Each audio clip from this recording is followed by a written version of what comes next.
Assalamualaikum, welcome back to my channel. It's Anas. So video kali ni aku nak share dekat korang. Sekejap tunduk sikit.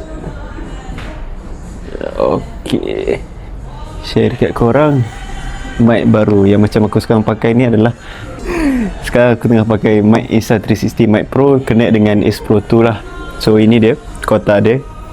So apa yang korang dapat dalam ni, 2 transmitter, 1 receiver, 1 charging case, mobile phone adapter, 2 biji magnet button. Dan ni belakang ni dah tulis. So bismillah, kita tengok. So dalam kotak ni aku dah keluarkan. Sekejap, kita buka lah, kita tunjuk je. Sebab dalam seminggu dah aku pakai mic ni, so far ok untuk motovlogging, untuk video-video biasa. So macam biasa dia akan bagi stiker Insta360 ni. So ni dia akan letak dia punya mic kat sini lah. Dan dia punya ni manual book, safety guideline, quick start guide, dan juga aksesori lain lah. So aksesori tu aku tunjuk kat sini lah. Jadi so ini dia. Dia bagi sekali dengan pouch. Bismillahirrahmanirrahim. So ini dia, korang akan dapat charging case ni. Ini dia charging case dia.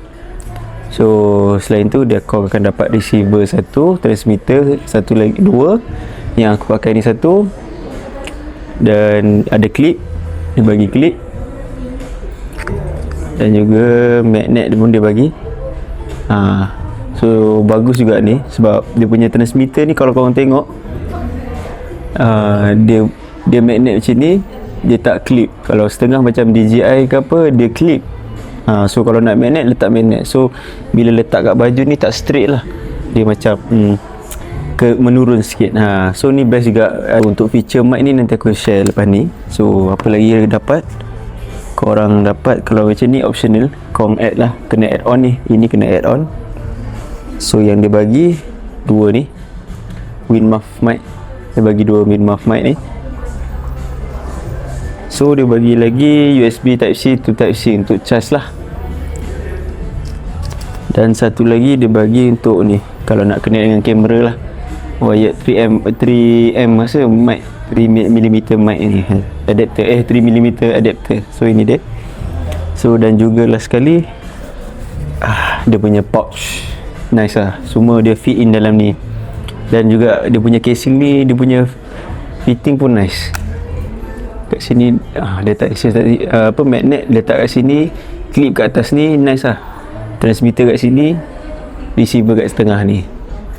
So ini kita tengok pula dia punya mic, apa kelebihan dia. So yang pertama sekali adalah dia boleh print kau punya, dia ada e-ink, nama dia e-ink display. So kau boleh letak logo apa korang nak. So macam kat sini aku letak Ace lah, sini Durian Bikers.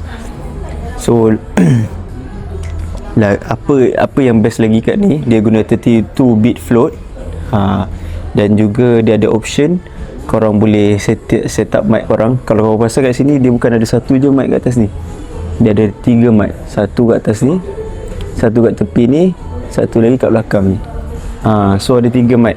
So option mic dia, setup dia, korang boleh omnidirectional, semua mic dia semua dia cover, ataupun atas saja, atas bawah. Dan tak silap, tak ingat lah, ada beberapa berjenis mode lah.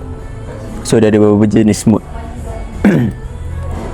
So yang paling best untuk motovlogging adalah dia punya feature auto gain. So dia ada 2 option. Auto gain control ni adalah untuk bagi voice lagi clear, dynamic apa semua. Untuk kalau satu lagi adalah auto clipping. So bila nak record voice audio daripada exhaust tu, tak bunyilah clipping tu, pure lah. Kalau tengok video aku buat nanti untuk next video, ada aku buat. So kita take best lah.